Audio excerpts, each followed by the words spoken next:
Alright guys, this is the assembly video for the new Kowa TSN 55S compact spotting scopes. This is a 17-40 variable with a 55mm objective. We're going to pair up two of these today using this setup from Adams Adapters. This adapter setup is going to come with one main base. It's going to have a handle, 4 rings, 2 of these little front bases, 2 of these angled bases, then the hardware and the tools needed to put the whole thing together.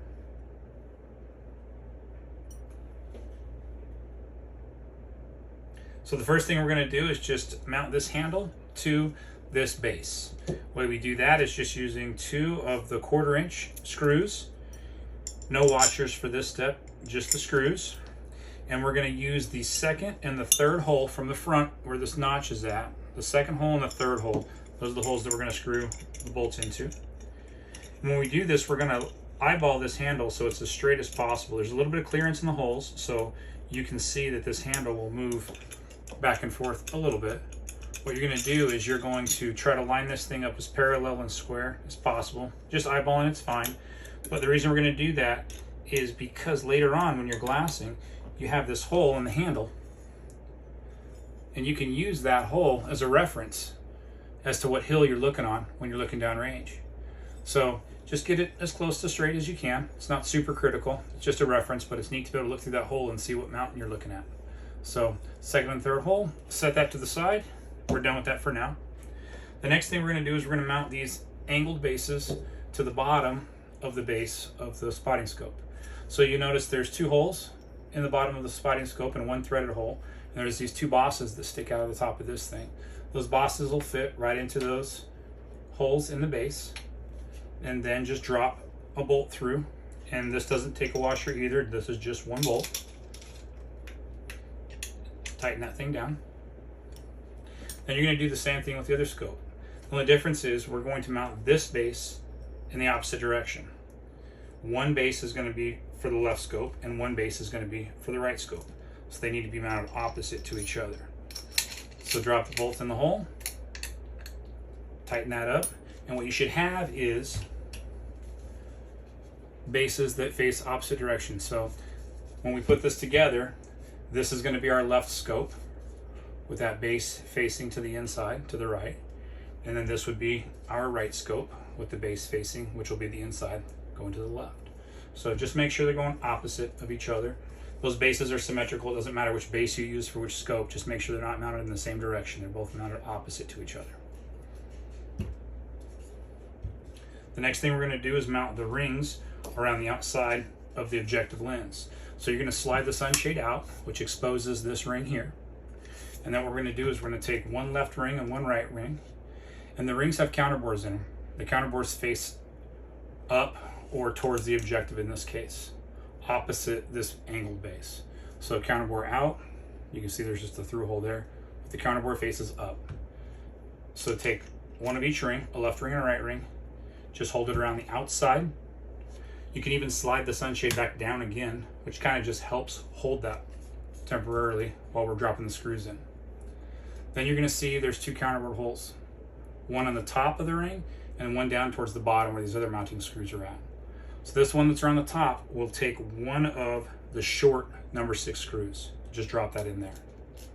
The one that's in the bottom will take 1 of the long number 6 screws. So 1 of each screw. 1 goes in the top and 1 goes in the bottom. And you can tighten these down.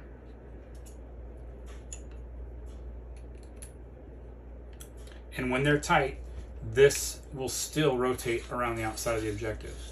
That's intentional because we're going to need that clearance here in a second to get everything lined up. So go ahead and tighten them down, but even when they're tight, they should still slide around just like this. Then what we're going to do is we're going to take 1 of these little front bases. We're going to mount it to the rings. You can see it has a little indicator line. That little indicator line faces forward, and the threaded holes are going to match up with those counterbore holes, just like that. And I just hold that together with my thumb, and then you're just going to drop in 2 of the short number 6 screws in the front, just like that. And we're going to tighten these down also.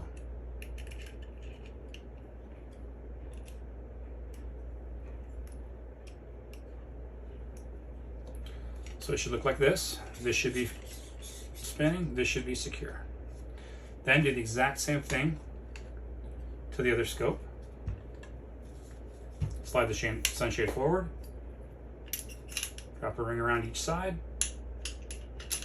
Sunshade back. The short screw goes in the top, the long screw goes in the bottom.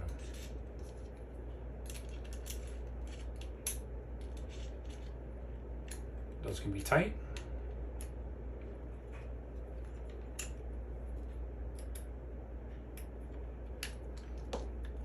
Then the little front base. The last two short number 6 screws. And you can tighten those down too.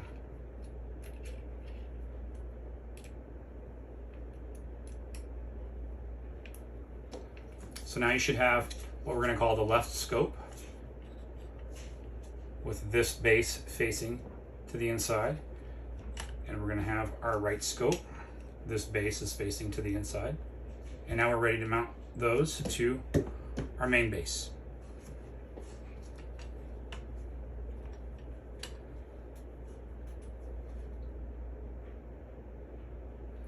Okay, to mount those to the main base, we're going to use these 1/4" screws that are left. There's 4 of them and 4 of these 1/4" washers.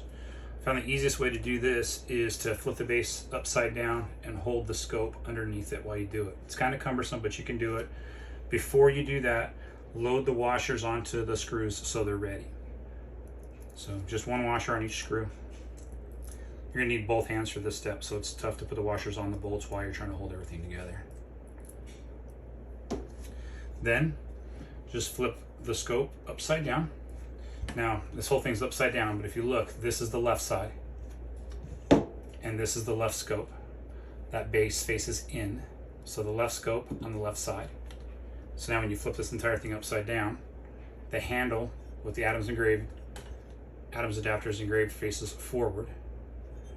Flip the entire thing upside down, and we're going to drop the screws through those slots into the threaded holes. So just look through there and get that kind of eyeball so you can see the threaded hole in there, and then drop that 1 screw in.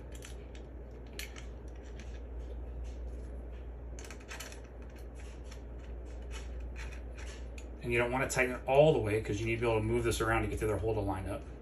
But snug, so it kind of holds itself there, but you still want to be able to move it. Then just eyeball that other hole so it's in the center of that slot, and drop your next screw in.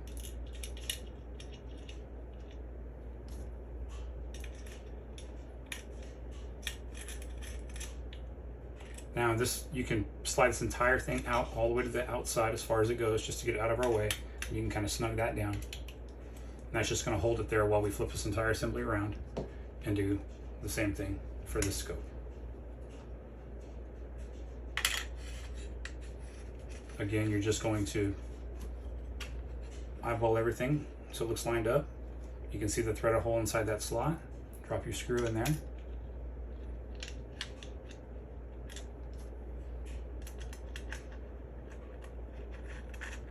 Snug but not tight. And then your last screw into the last slot.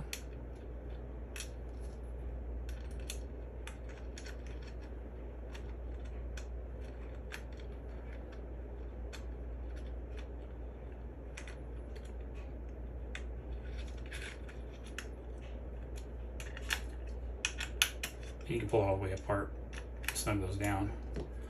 That's what the assembly will look like. Then what I do is I stand it up on the objectives. You can break the screws free. And now we can get the scopes close to where they need to be for your pupillary distance. So there's lines on the back here, and you can see on the sheet that comes with the adapter set, there's a grid, and I list all the distances of all the grids.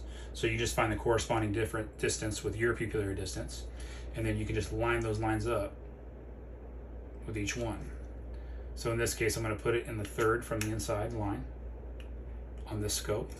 I'll do the same thing over on this side. And I just flip the entire assembly over. Do the same thing again. I use the third from the inside line. Snug that down. The same thing here.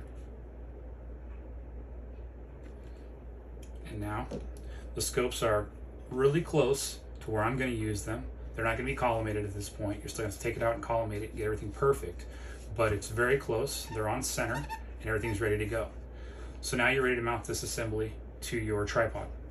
So I have a tripod adapter here for the Sire VA5X. But whatever tripod you're using, you have an adapter that looks similar to this. These are 1/4 inch threaded holes down the center, and there's going to be a 1/4 inch threaded stud with your tripod adapter. You just take that and drop it down into any of those holes. And I find that with this setup, I like this adapter being all the way to the back, maybe even hanging off just a touch. That balances it pretty good on my tripod. So about right here, snug that down. And now this setup is ready to be put on your tripod and collimated. All right, now that these things are mounted together, you can put them on your tripod and get them collimated. There's some instructions on the video for collimating, but before you do that, I just wanted to point out there's a small difference on these guys. These Kowas are mounted at an angle, as you can see, and the way we adjust the vertical adjustment on all big eyes is with shims. Now you get a shim kit with all of your big eyes, and that shim is basically, it's a stainless steel shim stock of different thicknesses, and we use that to raise and lower the scopes. When you're doing that on this setup, pay attention to where the screw that mounts this is. If you look, it's over here. So this mounting screw is actually right here. The center of the scope is over here though. So you might want to put the shim underneath the scope itself, but in doing that, all you're actually going to be doing is kicking that scope up at an angle. So when you put the shims in, try to put it in line with the screw. So to install shims, you just break that free, and that allows you to lift your scope assembly up and down. Then you just take the shims and you slide them in between this angle base and this upper base. When you do that, put the shim in line with where the screw is at. Now make sure you slide those shims all the way in. You leave them sticking out and they will cut you. They're super sharp like a razor blade. But you put the shim in there and you snug the screw back up again. Then you're going to check it, see if it's enough. If not, add more shims or take shims away, whatever you need to do. But just try to keep those shims in line with this mounting screw right here and not under the center of the scope. And you're ready to go.